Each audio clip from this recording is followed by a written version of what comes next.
بسم اللہ الرحمن الرحیم۔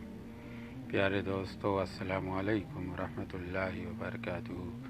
حضرت موسیٰ علیہ السلام ایک دن اللہ سے بات کرنے کے لیے طور پہاڑ پر جا رہے تھے۔ راستے میں ان کی ملاقات ایک بھکاری سے ہوئی جو بہت دکھی اور نراش تھا۔ اس غریب آدمی نے حضرت موسیٰ علیہ السلام کی اور دیکھا اور کہا، اے اللہ کے پیغمبر، جب آپ اللہ سے بات کرتے ہیں تو میرے لیے بھی اللہ سے پرارتھنا یعنی دعا کریں کہ میری غریبی دور ہو جائے۔ حضرت موسیٰ علیہ السلام کو اس غریب آدمی کی حالت پر دیا آئی اور انہوں نے وعدہ کیا کہ وہ اس بارے میں اللہ سے بات کریں گے۔ جب حضرت موسیٰ علیہ السلام اللہ سے ملے تو انہوں نے اس فقیر کی عرضی پیش کی۔ اللہ تعالیٰ نے کہا، اے موسیٰ، اس فقیر کی ورتمان استھتی اس کے لیے بہتر ہے۔ یدی اس کی حالت میں سدھار ہوتا ہے تو وہ بھٹک سکتا ہے۔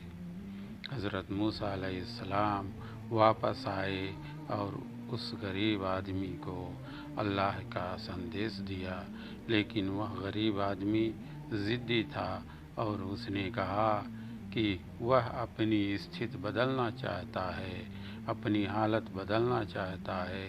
حضرت موسیٰ علیہ السلام نے پھر اللہ سے گہار لگائی اور اس بار اللہ نے فقیر کی حالت بدلنے کی اجازت دے دی۔ کچھ دنوں بعد حضرت موسیٰ علیہ السلام نے اس غریب آدمی کو پھر دیکھا۔ اب وہ بہت سمردھ اور دھنوان یعنی مالدار ہو گیا تھا، لیکن اس کی منوورتی گھمنڈ اور اہنکار سے بھری تھی۔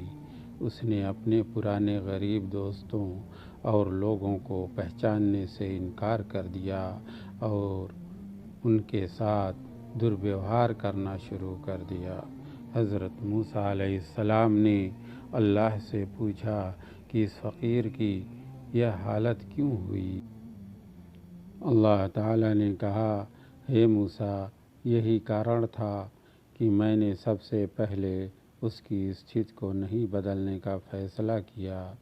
اس کی بہتر استھتی نے اسے بھٹکا دیا اور اس کے وشواس کو نقصان پہنچایا۔ دوستو، یہ کہانی ہمیں سکھاتی ہے کہ اللہ تعالیٰ سب سے اچھی طرح جانتا ہے کہ ہمارے لیے سب سے اچھا کیا ہے۔ ہمیں ہر پرستھتی میں اللہ کا شکریہ ادا کرنا چاہیے اور اس کی بدھی پر بھروسہ رکھنا چاہیے۔ سنسارک دھن اور سمردھی سدیو یعنی ہمیشہ ہمارے لیے لابھدائک نہیں ہوتی۔ کبھی کبھی یہ ہماری کٹھنائیاں ہی ہوتی ہیں جو ہمیں صحیح راستے پر رکھتی ہیں اور ہمیں اللہ کے قریب لاتی ہیں۔ میرے دوستو، یہ کہانی آپ کو کیسی لگی کمنٹ باکس میں ضرور لکھیں۔ وآخر دعوانا الحمد للہ رب العالمین۔